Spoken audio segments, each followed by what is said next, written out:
الحمد لله رب العالمين والصلاة والسلام على سيد الأنبياء والمرسلين أما بعد فأعوذ بالله من الشيطان الرجيم بسم الله الرحمن الرحيم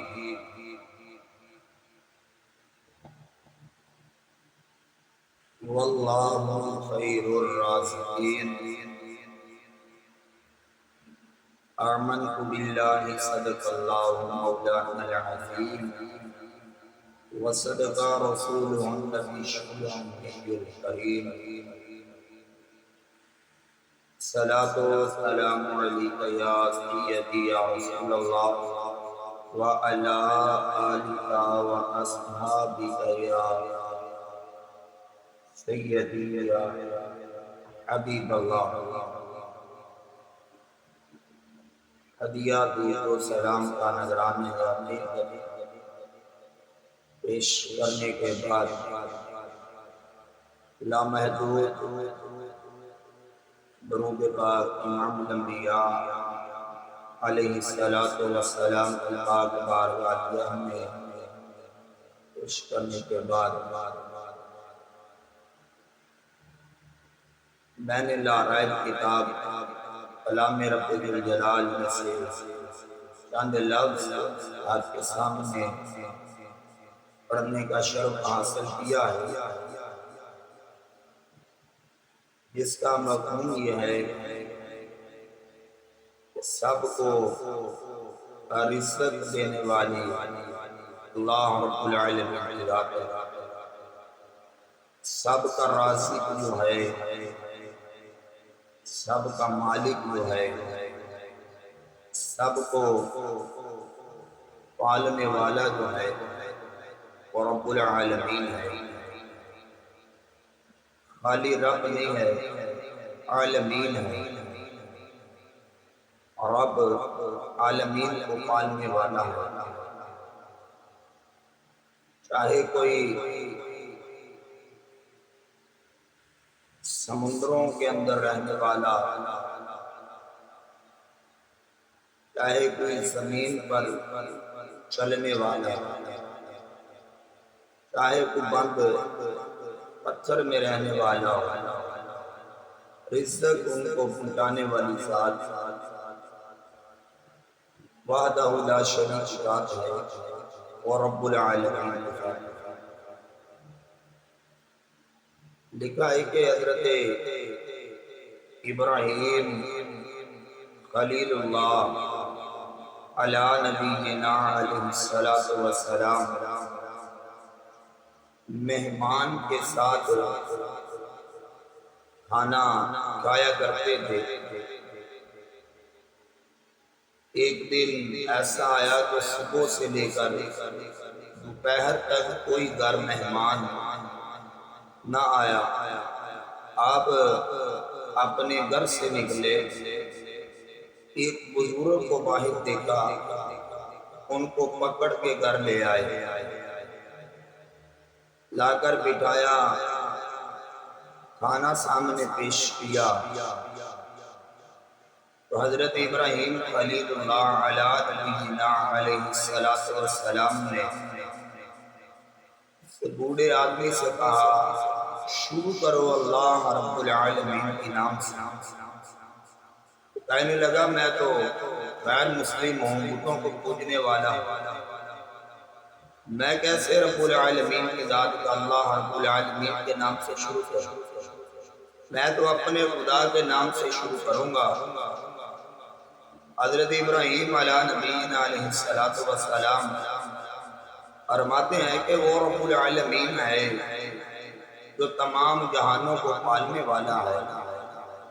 وہ رب ہے جو رزق دینے والا ہے.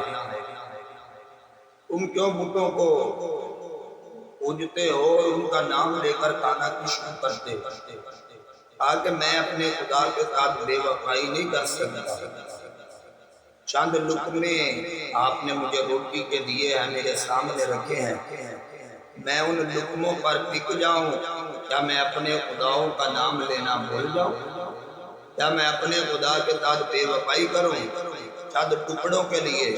یہ مجھ سے نہیں ہو سکتا کہ میں جو آپ نے میرے سامنے کھانا رکھا ہے وہ کھانا دیکھ کر بے وفائی کروں اپنے خدا کے ساتھ۔ آج مسلمان غور کرے، لا الہ الا اللہ محمد رسول اللہ صلی اللہ علیہ وسلم پڑھنے والا ہے، جو اللہ رب العالمین کی ذات کا ذکر کرنے والا ہے، کہ وہ طرح طرح کے بہانے ڈھونڈ کر کس طرح مال اکٹھا کر رہا ہے۔ وہ اپنے رب رسول کے ساتھ کیا وفاداری کر رہا ہے یا بے وفائی کر رہا ہے؟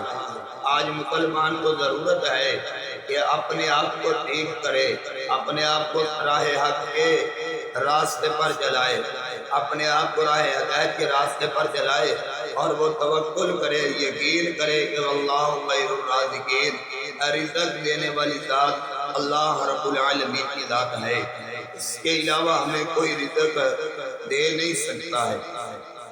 جب حضرت ابراہیم نے فرمایا نا اس اللہ کے نام سے شروع کرو، آدمی کہنے لگا میں بک نہیں سکتا آپ کے سامنے چند ٹکڑوں کے لیے۔ حضرت ابراہیم نے ان کے آگے سے کھانا اٹھا لیا، وہ شخص اٹھا اور وہ چل بنا، ابھی وہ گھر پہ نکلا ہی تھا تو اللہ رب العالمین کی ذات نے جبریل کو بھیجا کہ جاؤ میرے خلیل کو جا کر بتا دو کہ اے خلیل تو نے میرے بندے کو ناراض کر دیا ہے۔ مالک کا مولا کیسے ناراض کیا ہے؟ اللہ پوچھتے ابراہیم اس بندے کی کتنی عمر تھی؟ مالک کا مولا 80 کے قریب عمر ہوگی۔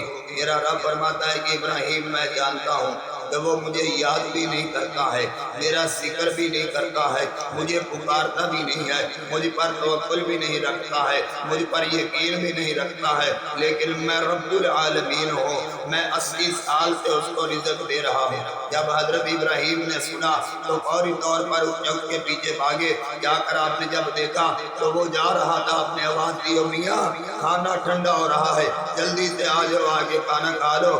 آپ نے تو مجھ سے کھانا چھین لیا تھا، آپ نے تو مجھے دسترخوان پہ اٹھا دیا تھا، اب تم میرے پیچھے کیا لینے کے لیے آئے ہو؟ میں تو آپ کے خدا کا نام نہیں لوں گا، میں آپ کے رب کا نام نہیں لوں گا۔ حضرت ابراہیم فرماتے ہیں جس اللہ کا تم انکار کر رہے ہو اسی اللہ نے مجھے بھیجا ہے کہ اس کے کھانے کا انتظام کرو۔ جب اس نے سنا تو فوری طور پر حضرت ابراہیم کے پاس آیا، آ کر کہنے لگا وہ کتنا کریم رب ہے کہ جو مجھ سے اتنی محبت کرتا ہے کہ اس نے اپنے نبی کو فرمایا ہے کہ میرے بندے کو بلا کر لاؤ اور اس کو کھانا دو۔ چلو ابراہیم مجھے بھی کلمہ پڑھاؤ اور مجھے بھی اپنے اس نفس کا غلام بناؤ۔ یہ کردار ہے اللہ رب العالمین کی ذات نے جو اپنے نبیوں کو عطا فرمایا کہ ان کے کردار دیکھ کر، ان کے عمل دیکھ کر لوگ جوگ در جوگ مسلمان ہو۔ آج سے 1000 سال پہلے داتا علی حجویری نے کشف المعدوم شریف کے اندر لکھا ہے، ایک تابعی بزرگ تھے جن کا نام ابو ادریس تھا، گھر کے بڑے کمزور تھے، فاقے چلتے تھے گھر کے، بیوی اور بچے روزانہ کہتے تھے کہ مزدوری کر کے لاؤ، گھر کے اندر راشن نہیں۔ حضرت ابو ادریس روزانہ مزدوری تلاش کرنے کے لیے گھر سے روانہ ہوتے، لیکن کہیں مزدوری نہ ملتی۔ ایک دن بیوی نے بہت تانے دیے، تنگ آ کر آپ نے نماز فجر ادا کی۔ نماز فجر ادا کرنے کے بعد آپ نے اپنے گھر میں سے ایک رومال لے لیا، رومال کندھے پر رکھا اور مزدوری کی تلاش میں چل پڑے۔ فجر سے لے کر ظہر تک مزدوری تلاش کرتے رہے لیکن مزدوری نہ ملی۔ ظہر کی نماز نہر کے کنارے پر پہنچے، تپتی ہوئی ریت، گرم پانی، سورج بھی پوری تپش برسا رہا ہے، زمین پر پاؤں نہیں رکھا جا رہا۔ آپ نے گرم پانی سے وضو کیا، تپتی ہوئی ریت کے اوپر آپ نے اپنا رومال بچھایا اور نماز ظہر ادا کی۔ ظہر ادا کرنے کے بعد اللہ رب العالمین کی ذات کا ذکر کرنا شروع کیا، اس رب کو پکارنا شروع کیا، اس رب العالمین کی بارگاہ میں التجائیں کرنا شروع کی۔ ظہر سے لے کر عصر تک اپنے رب کا ذکر کرتے رہے۔ عصر کی نماز پڑھنے کے بعد اپنے رومال کے اندر تھوڑی سی ریت ڈالی اور ریت ڈال کر اپنے سر پر اس گٹی کو رکھا اور اپنے گھر کی طرف سفر جاری کر دیا۔ جب آپ سفر کرتے کرتے اپنے گھر پہنچے، دروازے پر دستک دی، بیوی نے پوچھا من انت، کون ہے؟ ابو ادریس آیا ہے۔ دروازہ کھلا، آپ کہتے ہیں کہ میں نے وہ رومال دروازے کے قریب رکھ دیا، مجھے گھر کے صحن میں بچے نظر نہ آئے، تو میں نے بیوی سے پوچھا بچے کدھر ہیں؟ کہنے لگی اللہ کے بندے انہوں نے ابھی کھانا کھایا ہے، کھانا کھانے کے بعد گلی محلے کے بچوں کے ساتھ کھیلنے کے لیے چلے گئے ہیں، آپ بھی ہاتھ منہ دھو لیں، آپ کے لیے بھی کھانا لگا دیتی ہوں۔ کھانا بالکل تیار ہے۔ حضرت ابو ادریس رضی اللہ تعالیٰ عنہ جب دسترخوان پر بیٹھے اپنی بیوی کو پوچھتے ہیں یہ اتنی نعمتیں کہاں سے آئی کہ دنیا کی اس وقت جتنی نعمتیں تھی ساری کی ساری ابو ادریس کے دسترخوان پر پڑی تھی۔ وہ اللہ کی بندی بتاتی ہے کہ ابو ادریس وہ نہ جانے آج تم کس کریم کی مزدوری کرنے کے لیے گئے تھے، اس کریم نے یہ سارے کا سارا راشن بھیجا ہے، میں نے بھی کھایا ہے، بچوں کو بھی کھلایا ہے، آپ کے لیے بھی رکھا ہے اور آپ کے سامنے پیش بھی کیا ہے۔ اور ایک پیغام یہ ہے کہ جاتے جاتے اس کریم نے پیغام دیا تھا کہ ابو ادریس آئیں گے تو ان کو کہہ دینا اس کریم کی آج تم مزدوری کرنے کے لیے گئے تھے، وہ کریم کہتا ہے تم مزدوری کرنے میں کمی نہ چھوڑنا، وہ کریم کہتا ہے کہ تم مزدوری کرنے میں کمی نہ چھوڑنا، میں تمہیں مزدوری ادا کرنے میں کمی نہیں چھوڑوں۔ حضرت ابو ادریس نے جب یہ اپنی بیوی کے لفظ سنے اللہ کا شکر کرنے لگے، اور بیوی پوچھتی ہے کہ ابو ادریس تم کیا اپنے ساتھے کے اندر رومال کے اندر لے کر آئے؟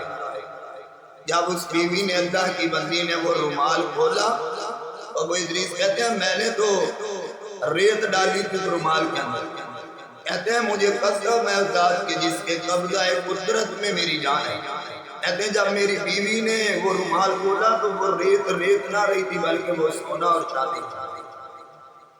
یہ داتا علی اجمیری نے کشف المحجوب کے اندر لکھا ہے یہ تو نہیں ہو سکتا کہ بندہ اپنے رب کو یاد کرے، وہ رب العالمین ہے تو وہ رب العالمین ہو کر اپنے بندوں کو رزق نہ دے، وہ اپنے بندوں کو رزق دیتا ہے، وہ عالمین کا رب ہے، وہ پالنے والا رب ہے۔ اب یہ ہے کہ بندہ اس سے مانگے، اس کی بارگاہ سے طلب کرے، وہ عطا کرتا ہے۔ حضور علیہ السلام کے ایک صحابی سے اپنے گھر گئے، اپنی بیوی سے پوچھا اللہ کی بندی کچھ کھانے کے لیے ہے؟ کہا کچھ بھی نہیں ہے کھانے کے لیے، فاقے چل رہے ہیں۔ کہا پھر کیسے کریں؟ تو بیوی نے مشورہ دیا کہ تم مسجد نبوی شریف میں جاؤ، جا کر تم نفل پڑھو وہاں پر، اور میں گھر میں پڑھتی ہوں اور اپنے رب سے مانگتے ہیں۔ بس آپ یہ رسول مسجد گئے، جا کر نفل پڑھے، اللہ کی بارگاہ میں دعا کی، اور جو وقت مسجد میں گزارنے کے بعد جب گھر آئے تو پوچھا تو بیوی نے کہا کہ ابھی تک کچھ انتظام نہیں ہوا ہے، ہمارے مانگنے میں کمی رہ گئی ہے، اس کے عطا کرنے میں کوئی کمی نہیں ہے، جاؤ پھر جا کر ایک مرتبہ مانگو۔ اب یہ رسول پھر مسجد آیا، کر نفل پڑھنے لگے، اپنے رب سے مانگنے لگے۔ پھر جب دعا کرنے کے بعد وقت گزارنے کے بعد گھر گئے تو جا کر دیکھا کہ کمرے کے اندر ایک چکی چل رہی ہے، لیکن چکی چلانے والا نظر نہیں آ رہا۔ بیوی نے سارے گھر کے برتن آٹے کے ساتھ بھر لیے۔ صحابی رسول دیکھیں کہتے ہیں انہوں نے اس چکی کے پاس جا کر دیکھا تو چکی چل رہی ہے، اس کو اکھیڑا، اس کے اندر ایک گندم کا دانہ تھا، اس کو پکڑا، اپنے ہاتھ پہ رکھا، امام الانبیاء علیہ السلام کی بارگاہ میں حاضر ہوئے، سارا واقعہ سنایا اور عرض کی یا رسول اللہ صلی اللہ علیہ وسلم ہمارے گھر اس طرح واقع تھے، میری بیوی نے مشورہ دیا، میں نے مسجد میں آ کر نفل پڑھے، اپنے رب سے مانگا اور اللہ رب العالمین کی ذات نے یہ انتظام کیا۔ حضور علیہ السلام نے فرمایا اے میرے پیارے صحابہ اگر تم اس چکی کو نہ چھیڑتے، اس کے نیچے سے یہ گندم کا دانہ نہ نکال کے لاتے، قیامت تک وہ چکی چلتی رہتی، قیامت تک تم اس کا آٹا کھاتے رہتے، لیکن کبھی ختم نہ ہوتا۔ یہ رب العالمین کی ذات ہے کہ جس نے انتظام کیا ہے۔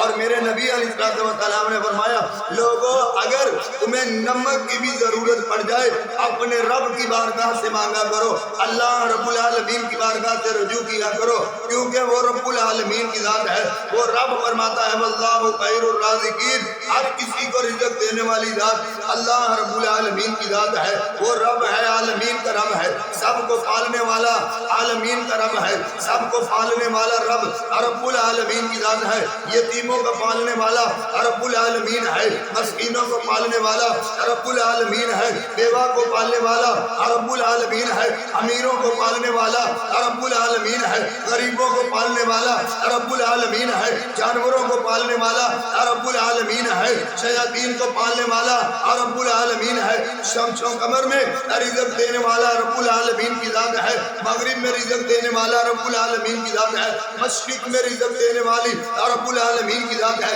شمال میں رزق دینے والی ذات رب العالمین کی ذات ہے، جنوب میں رزق دینے والی ذات رب العالمین کی ذات ہے، ملک پاکستان میں رزق دینے والی ذات رب العالمین کی ذات ہے، بیرون ملک میں رزق دینے والی ذات رب العالمین کی ذات ہے۔ لیکن یاد رکھو میرے نبی نے پھر اللہ رب العالمین کی بارگاہ میں دعا کی، اے مالک و مولا مجھے ایک دن کا کھانا دینا اور ایک دن کا فاقہ کر دینا، جس دن میں پیٹ بھر کے تیرا کھانا کھاؤں، تیرا شکر ادا کروں، تیری عبادت کروں اور تیری بارگاہ میں جھک جاؤں۔ اور رب فرماتا ہے جو میرا رزق کھائے گا، میرا شکر ادا کرے گا، اس کے اوپر میں اپنی اور زیادہ نعمتیں بڑھا دوں گا۔